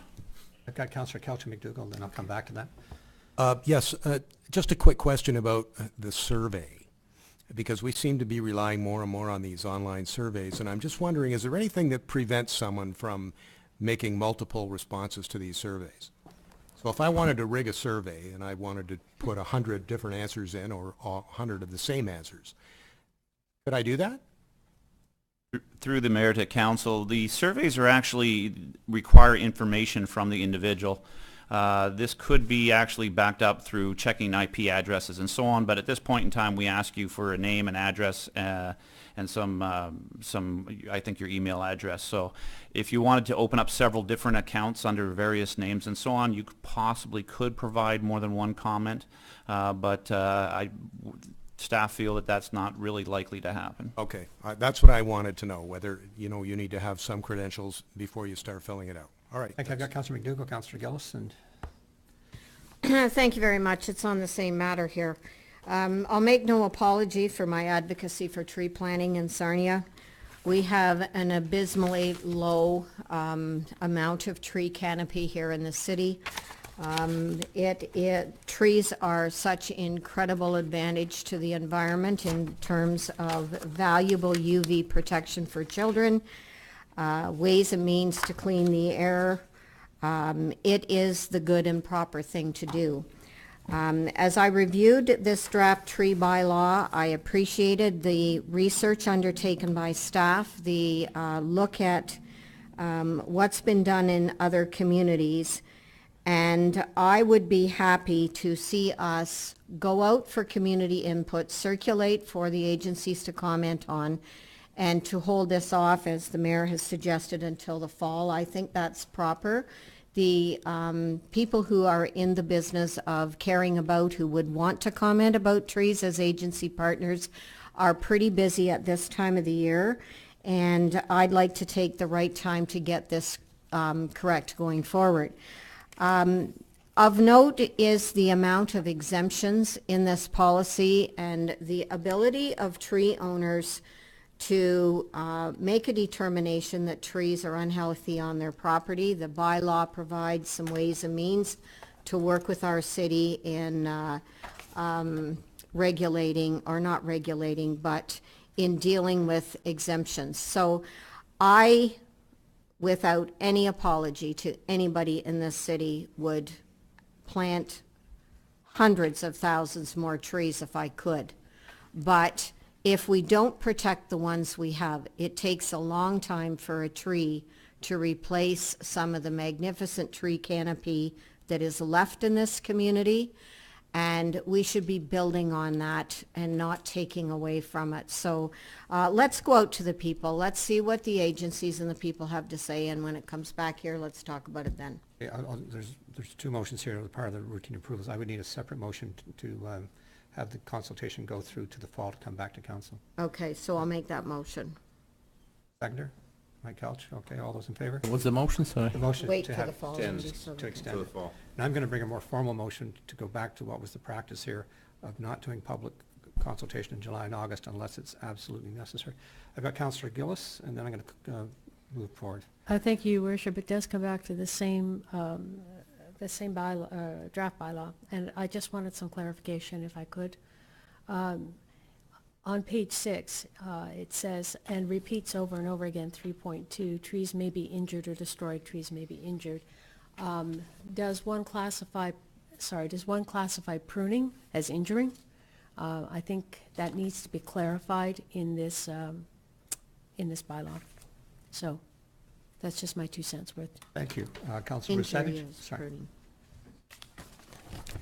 I do not expect to have any debate happening at this time. However, I guess councillors make their comments, and I will reserve my final judgment until I hear enough from the public that I'm always engaged in my decision-making process.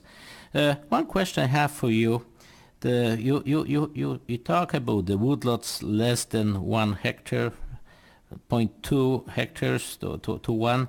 And you say currently is no management enforcement provisions provided.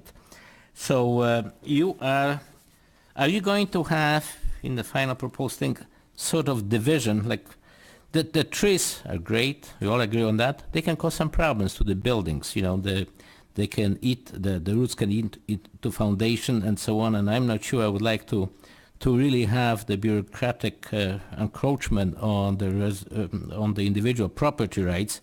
But are you going to try to, I know there's problems with when the large tracts of land are cleared of trees.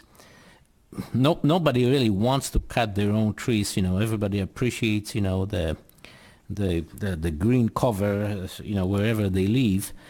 But sometimes we do have problems, and I don't think there should be any interference by the city. So are you planning to have some sort of a, point where no enforcement will be done, like, small lots or whatever? So the intent of this bylaw was to cover trees that are not currently covered through the county tree bylaws and enforcement.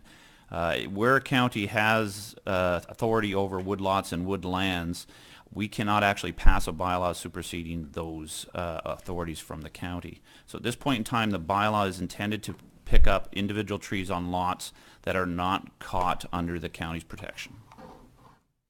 All right. Anything further on routine approvals? Councillor Mitchell and Councillor White. A couple quick ones. Point A is done. On E, I just wanted to echo Councillor Gillis's notation that we've waited a long time in the city to get the development freeze off of Brights Grove, and it's gone, and that's going to allow for a lot of great growth in Sarnia.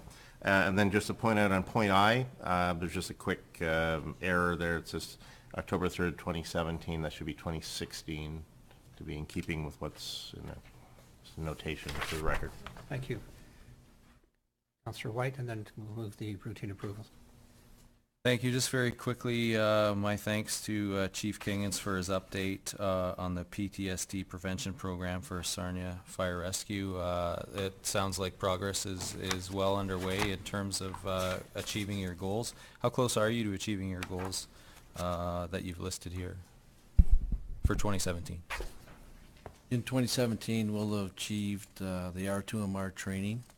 We have a mental health strategy and a policy, anti-stigma policy in place. We reached all our goals for 2017. Oh, okay. 2018, we'll have additional goals. Okay, so those are complete. Thank you. Very, and well done. And finally, just a quick one on the Sarnia Sting item H. Agree with the need for the clock. I think we've been discussing that off and on for the last couple of years, and I'd be supportive of whatever we can do to help with that. This is sounds like it's a less or a smaller value than one that we had previously discussed or that has come up in our meetings, probably about half the cost. So my question is, either through staff or back right through to the hockey club, is this particular item that they're looking for to replace this clock with, this new clock retractable, to allow us to move it for other events, or to collapse it or fold it? Through your worship, that particular option that they're looking at right now does not include that. No, it doesn't. So they've been actually meeting with several different companies, but the option of having the ability to raise it up or remove it is not part of that price. Okay, so that's probably the difference in the cost then, would that be Largely. correct? Approximate cost, I think the figure was $65,000 to do that. Right? I believe the figure they talked about to do that is about $65,000. Each company has a different number, but yeah, it's between $65,000 and $100,000. This report will be back for the July 10th meeting?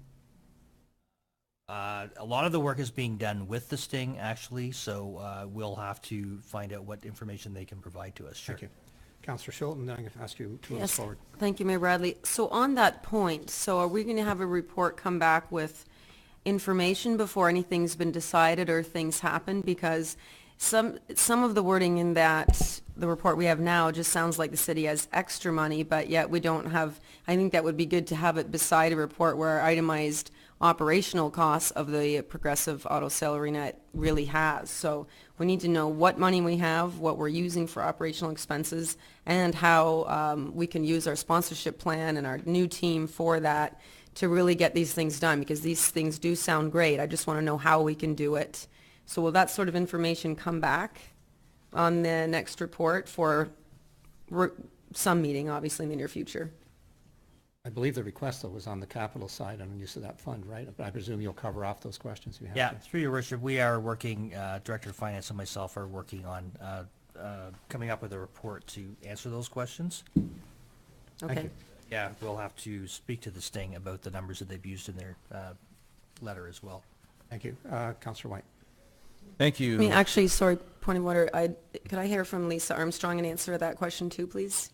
Certainly. Just to clarify, on July 11th, 2016, we did provide an SSCC financial update, which did go through the 2015-16 and the 14-15 season, and an overall summary of capital expenditures since 2014, as well as the overall summary, indicating that there is an overall cost to the city of hosting an OHL team. So there is information there, and we will, update that for another year if you would like. Yes, please. It'd be great to have that, to compare it with the report next month. Okay, Mr. Councillor White. Thank you, Mayor Bradley. I move that items A to I under routine approvals, action, and information as recommended or approved by this council be adopted and appended to the minutes. All those in favor? Bylaws. I move that bylaws number 1 to 7 as printed be introduced for the first and second reading thereof and be taken as read for the first and second time. All in favor? No, a Sorry, question, please, if I could. On bylaw number 5, I have a question on page 4 of 8 in the report, so 515 of our agenda. The billing on page 514 speaks to billing being undertaken to this company on a quarterly basis, but we speak about monthly invoices remaining unpaid for more than 30 days. Should that bylaw be corrected so that it syncs up with quarterly versus monthly? Through the mayor, that's correct. That is an error in our report. Okay, all right, good, thanks. Forward, all those moving forward for the last reading of the bylaws. Councillor White. I move that bylaws number 1 to 7 as printed be taken as read the third time and finally passed. Favor. And adjournment. Thank you. I move that Sarnia City Council adjourn to its next regular meeting to be held on Monday, July 10th, 2017. All those in favor? Thank you, everyone.